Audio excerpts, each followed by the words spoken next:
How's it going, everybody? We are back again for another Dokkan battle video, and today, of course, I am very late on this. I know, I do apologize. I am back in college now, so my schedule time's all screwed up and whatnot. My rate of videos will dramatically decrease and whatnot, but nonetheless, I did want to get this video out, talk about it. I know these guys are already in the game, but I did want to give my personal thoughts and opinions on them. Personally, I don't like, from what I've seen, a lot of people really like these guys. I personally like them too. Obviously, their animations and whatnot, they're both very good units, but these guys are not better than some of the other units we've received recently, and I'll explain why, right?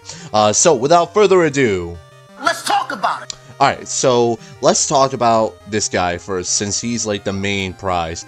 LR Android 17 / Team Universe 7. Now, personally, this is a very fun card, right? The animations look great. From what I've seen on the rainbow level, on their best rotation, they can get well over an 8 million attack stat, which is absolutely ludicrous.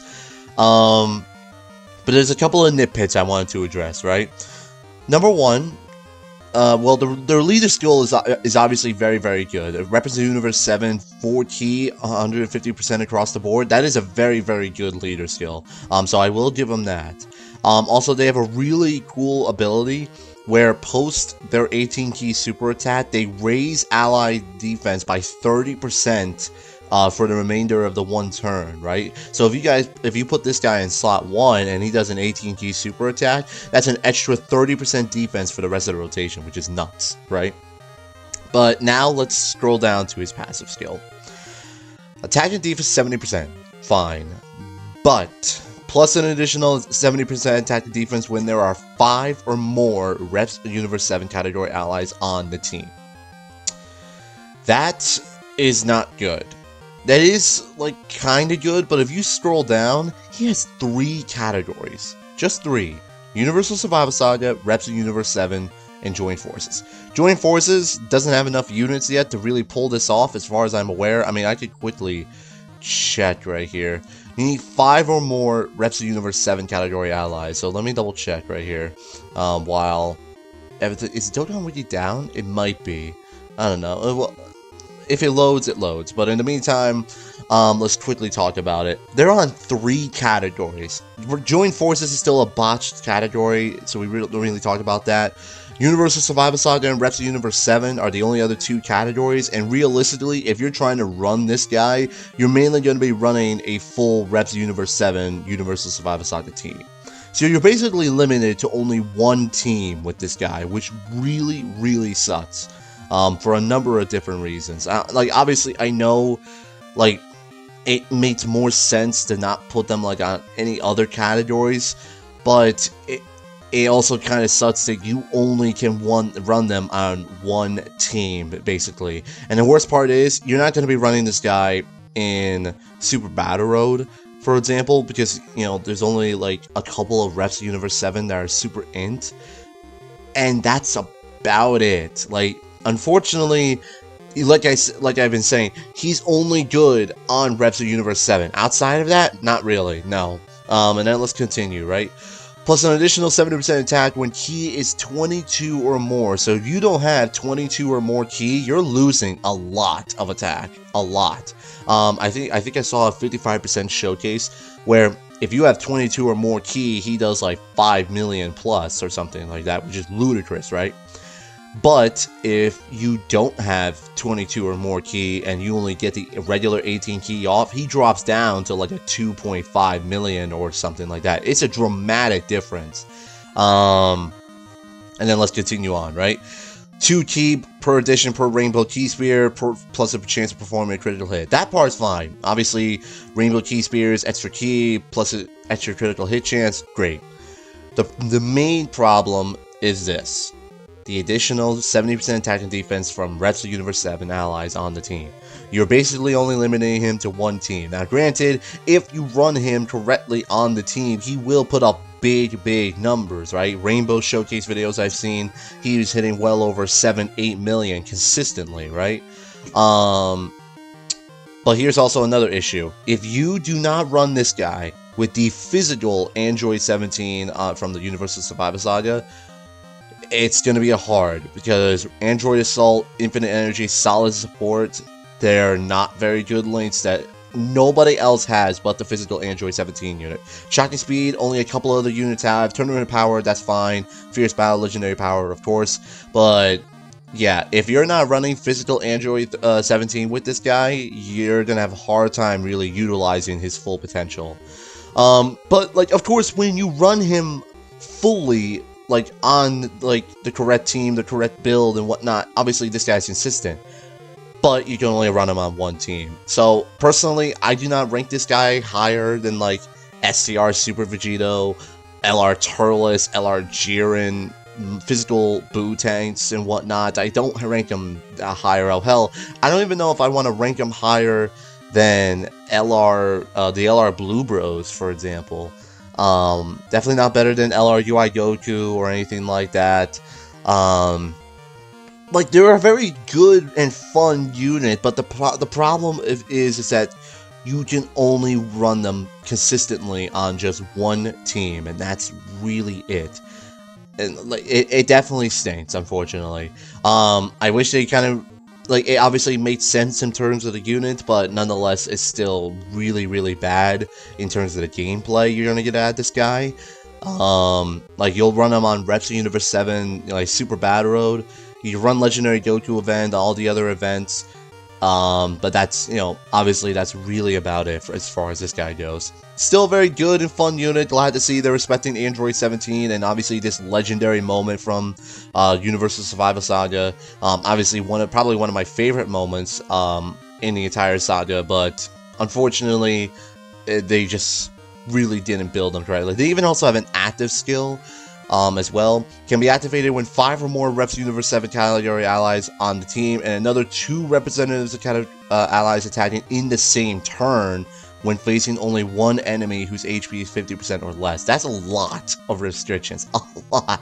Now, granted, you'll basically have 2 of those already activated if you run this guy correctly, and they have the same requirement as like the LR Blue Fusions, where once an enemy is below 50% HP, then you can pop off the active skill attack, right?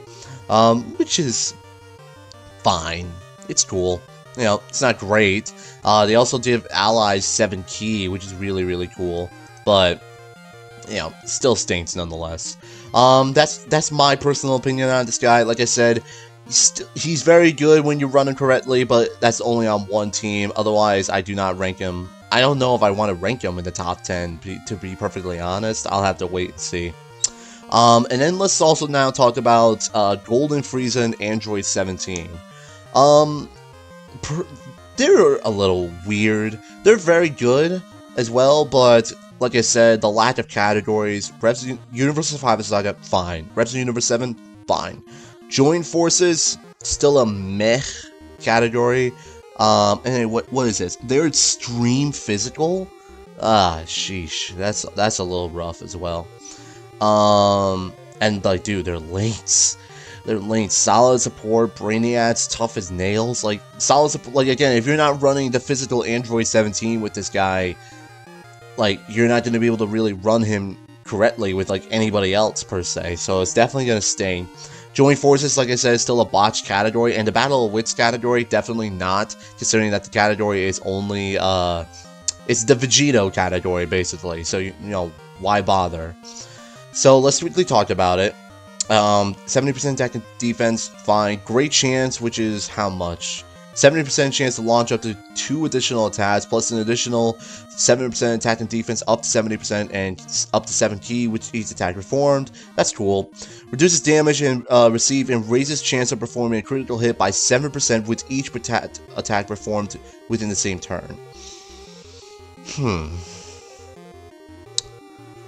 So the crit chance is fine. The problem is, if you're only like, if you get only 2 attacks off, you're only reducing damage by 14%. And that's it. That's fine. You know, extra damage reduction is always appreciated, but like, what? Isn't that like the lowest damage reduction you can get in the entire game? or something like that. And if you only get one attack off, you're looking at only 7% damage reduction. So it's not really worth noting about their damage reduction, to be perfectly honest. And an active skill, 7 key, defense 77%, and perform a critical hit for 1 turn can be activated after performing 4 or more super attacks during battle. So if this goes correctly, you probably get up to like, I don't know, maybe turn 3 where you can see this active skill or something like that, which would be cool. Best turn I can see for this guy, he launches 4 super attacks, the first initial attack, then the 2 additional attacks could be, I don't know if that implies regular normal attacks or if it has the chance for does it have a chance for super attacks as well. So I'll have to wait and see. But if it counts as super attacks as well, best case scenario, you launch the initial 18 key super attack and then 3 separate super attacks, 2 from the passive and 1 from the potential system, which in turn gives 28% damage reduction and 28% crit chance as well. And then on the following turn activate the active skill. That's not too bad, but that's not too bad, but like again, the restriction of it all, of having saying 4 or more super attacks, because that means you could possibly wait 4 turns for to see the active skill. I don't know. I definitely, like I said, I think I can safely say that I don't rank these guys higher than like Turles, Jiren, Vegito, Buhan. They're definitely cool. I definitely like them. They are very, very good units when you run them correctly, of course. But sheesh, man. If you do not have physical Android 17 and you don't run them with him, these guys, it's gonna be hard trying to consistently run these guys. Physical Android 17 will be their best friend for all situations, I would say. Giving because he gives 3 key and 50% defense to all allies, which is still obviously amazing. He will activate He'll activate solid support, I believe. Yeah, he'll activate solid support, shocking speed, tournament power, and fierce battle for these guys, which is fine.